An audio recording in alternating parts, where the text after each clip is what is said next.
Hola estudiantes, vamos a continuar analizando ahora las transformaciones políticas en la Europa de la sociedad moderna, concretamente de los siglos XVI a XVIII, en el proceso de construcción de un Estado nacional, fundamentalmente representado por el caso francés, pero que también hace alusión a Inglaterra, a España y otros reinos menores.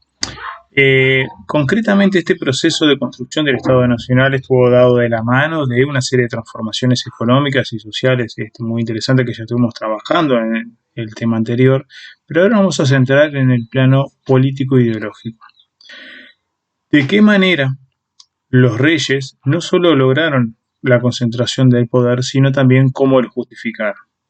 Por tal motivo, vamos a abordar en este corto video simplemente algunas de las características de a qué se le llamó absolutismo en esta época, y luego en los siguientes iremos viendo los procesos de legitimación, es decir, de qué manera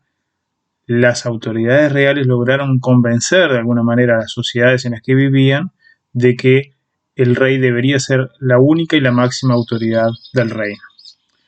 Concretamente, si seguimos este esquema muy básico, muy lineal, sobre el proceso absolutista, lo que encontramos es una serie de elementos, no son exhaustivos, no están todos, pero que están quizás los principales. El primer punto es el sometimiento de la nobleza.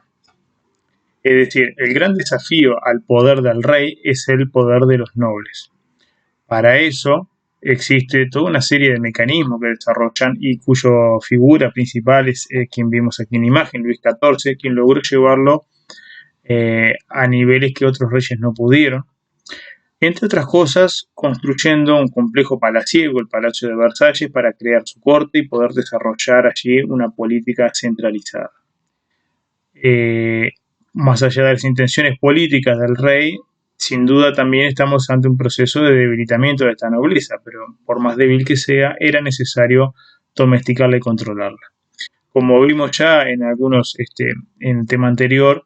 este proceso de domesticación de la nobleza implicaba, entre otras cosas, en tenerla entretenida, vigilada y a través del mecanismo real, con una serie de poderes que pudieran ser dados y quitados cuando quisiera el rey. Un juego político bastante sutil y complejo que va a llevar a veces décadas o siglos poder concretarse en largo plazo. Pero no solo la sutileza alcanza, muchas veces es necesaria la utilización de la fuerza para poder someter a los grupos rebeldes, ya sean nobles o algunas ciudades, y por eso es que se hace necesario la formación de un ejército estatal centralizado. Dejando de lado las huestes medievales, donde los reyes cada vez que iban a la guerra tenían que convocar a los nobles, que a su vez convocaban a sus vasallos, que a su vez convocaban a sus propios soldados, por lo tanto dependía de los vínculos de lealtad de unos nobles a otros, y en última instancia el rey era el noble principal. Acá lo que importa es que el rey tenga la capacidad de, más allá de la voluntad de los nobles puntuales, de poder reclutar por sí mismo un ejército. Y el principal obstáculo para el mismo es los recursos, la falta de dinero. Por eso mismo que se observa un proceso de alianza y de conveniencia con la naciente burguesía para poder conseguir los fondos necesarios para financiar estos ejércitos, no solo por la cantidad de hombres que se necesitan, tienen que ser ejércitos muy grandes, sino también porque requieren muchas provisiones y una nueva forma de hacer la guerra que es muy costosa en comparación con las anteriores por la utilización masiva de las armas de fuego. Esto nos lleva a la importancia de poder controlar toda la autoridad estatal, y por eso que observamos la centralización administrativa. Para poder conseguir los recursos y poder organizar las guerras es necesario centralizar administrativamente el país. Por lo tanto, se eliminan todo lo que son los privilegios nobiliarios del gobierno y las demás instituciones del Estado también. La iglesia, los parlamentos locales, los gobiernos regionales y zonales, todos ellos son aspectos que llevan a la creciente centralización del poder en manos del rey y de sus funcionarios. Todo este proceso va a ser llevado adelante no sin bastantes enfrentamientos y disputas, pero va a concretarse finalmente en el siglo XVIII en un estado más organizado y más centralizado. Uno de esos aspectos que también podía empañar la autoridad del rey era el tema de la disidencia religiosa. Por eso que muchos de estos monarcas podían ver en la diversidad religiosa un peligro a la propia unidad del reino que se estaba creando. Por lo tanto, van a combatir la disidencia como de lugar.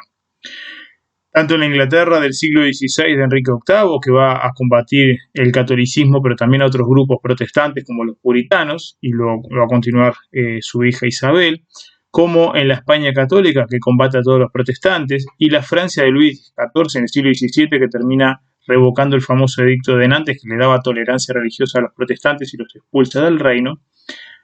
Más que una cuestión de control ideológico desde el punto de vista religioso, lo que estaba en juego acá era la autoridad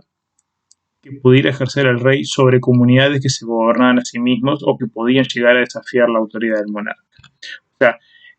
la cuestión de la represión de la disidencia religiosa no está dada tanto por una especie de fanatismo religioso del rey,